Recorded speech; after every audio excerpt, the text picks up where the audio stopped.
Alright, who's ready to talk about some actual hockey games? Me too, but unfortunately there are none. But there is a hockey video game we can talk about. EA Sports NHL 15. In fact, I had the pleasure of going to the Leafs practice facility to an NHL 15 event where Morgan Rielly and Max Pacioretty were hooked up to all these crazy sensors and stuff, and they did a motion capture. So first I'll talk about the event, and then I'll talk about the game itself because I got an advanced copy. A review copy, to be more accurate. And let me just get something out of the way right away. I loved the event. The game...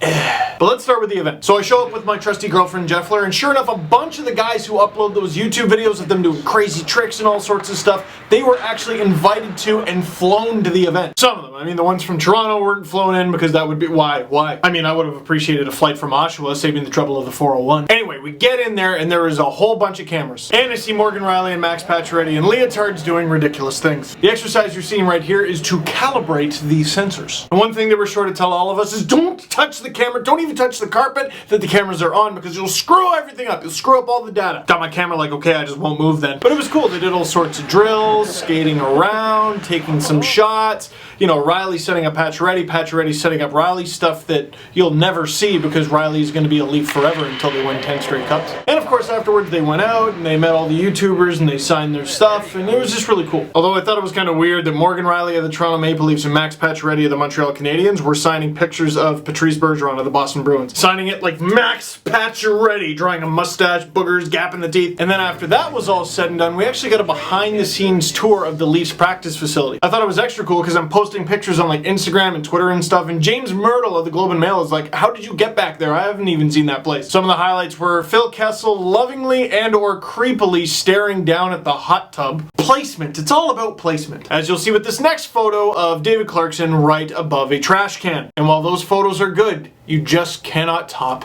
what I found next. It's the toaster! From 24/7, it's the thing that...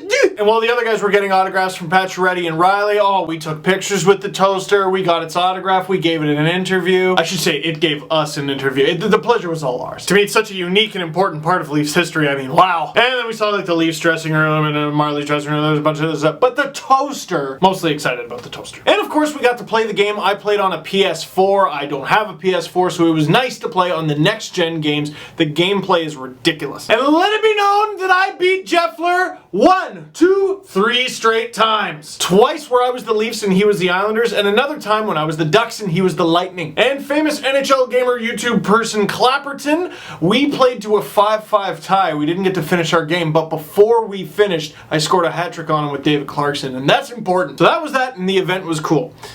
The game. This game is not being well received at all. And it's such a shame because, like, I love EA. I grew up on the games, you know, it's part of the reason I learned, like, so many players, like, numbers and guys that I wouldn't have seen before and players' history. They dropped the ball on a few things. First thing is first, though, the gameplay itself. Like, just picking it up and playing the thing. So I've had the pleasure of playing on next-gen PS4 and the game console that I have, Xbox 360. And the weird thing to me is they're two completely different games. NHL 15 on PS4 and Xbox One, from what I hear, is not the same as the 360 game. And you can expect certain things to be different. After all, they're not on the same console, but like some very basic sections of the game are not there on the next-gen console, which is weird. But anyway, the gameplay itself. I loved NHL 11. I loved NHL 12 even more. That might have been my favorite NHL of all time. Really did not like 13. The skating, turning was like trying to turn the Titanic, and then 14 fixed a lot of the stuff that went wrong with 13, in my opinion. In terms of actual gameplay, NHL 15 is a good game. A lot of negative reviews on the game for other reasons, but in terms of the gameplay itself, the skating's a little different. Hitting, I think, is much better. The presentation is fantastic. They get the two new play-by-play guys in there. That was way overdue. And they got Ray Ferraro between the benches, which I like for a couple of reasons. One, I like Ray Ferraro. I think he does a good job. And two, he sounds like such a hoser. There's just something hosery about the way Ray Ferraro talks, and I love it because as a Canadian NHL fan, I always feel like the games are a little too Americanized sometimes. And why not? There are way more people there than in Canada. But just that homey feel of Ray Ferraro. He doesn't go to the show in the snow, he goes to the show in the snow. Something about that, it warms my... I don't know. So, all that stuff's cool. Here's a problem for the next gen. If you play it online primarily, which I don't, that might change, but anyway, if you play it online primarily, there's a lot of stuff that's missing. A lot of stuff for Hockey Ultimate Team, which is huge and widely used, is just not there anymore. And even really basic stuff, no shootout mode, no Winter Classic. On the 360, and maybe I missed something, but on the Winter Classic option, I only saw the option to play the 2011 Winter Classic or the 2012. What the hell? I want to play the one that just happened. The Big House, Leafs Red Wings. It was huge. Again, maybe I missed it, but I didn't find it. And apparently, and this is just what I read, there's no NHL 94 mode on the next gen. On 360, it's there. I was like, whew, because adding it was like the most brilliant thing ever. It made it such a much better just pick up and play game, and getting rid of it, why? And the one that would be a huge deal breaker for me, but I don't have an Xbox One, you can't sim between shifts on Be a Pro. I was huge into these games for a while, kind of got out of it for a little bit, and the Be a Pro function is basically all I've played for the past few years. I think it's awesome. And to take out the ability to sim between shifts? What is this, a bench simulator? The second I read that, I'm like, oh, no. I'm checking my 360 copy, and luckily I can sim there. Otherwise, I don't think I'd do it. Especially like the first half of your rookie season, most of it is just sitting on the bench. So anyway, I'm giving all this high praise to the 360 version, and you know, it's got this and they didn't take it out, got that, they didn't take it out, and all true. I love the 360 version. I'm happy I have the game.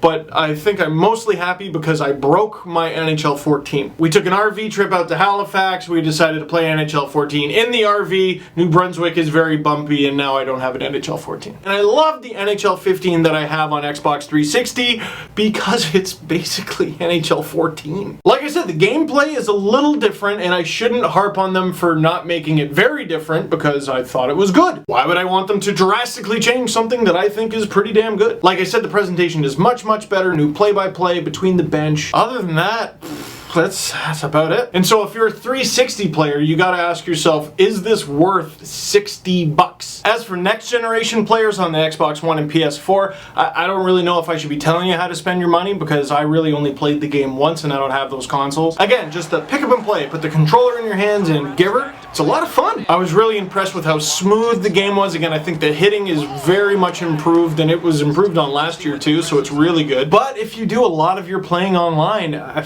don't know if you should be getting this game. And that's hard for me to say, man. Like, I really like the NHL video game franchise. It's just this one is really underwhelming. And I don't want to point fingers, but it's because there's a Boston Bruin on the cover. So the big question with this game, really with any game, is it worth my money? Well, I tell you what, for one of you, I'll make that decision very easy because I'll give this to you for free. Tweet me at Steve_Dangle with the hashtag DangleNHL15. And your mission is to come at me with the funniest chirp. If you send me the funniest chirp, again, at Steve_Dangle and hashtag DangleNHL15, you will get this Xbox 360, almost called it Xbox One, Xbox 360 copy of NHL 15. You have until Wednesday, September 10th at 11 p.m. Eastern. If you send me chirps after that, I'll be like, what's this guy's problem? I'm not. So there's a chance. Who would say no to free stuff? Nobody! Free stuff rules.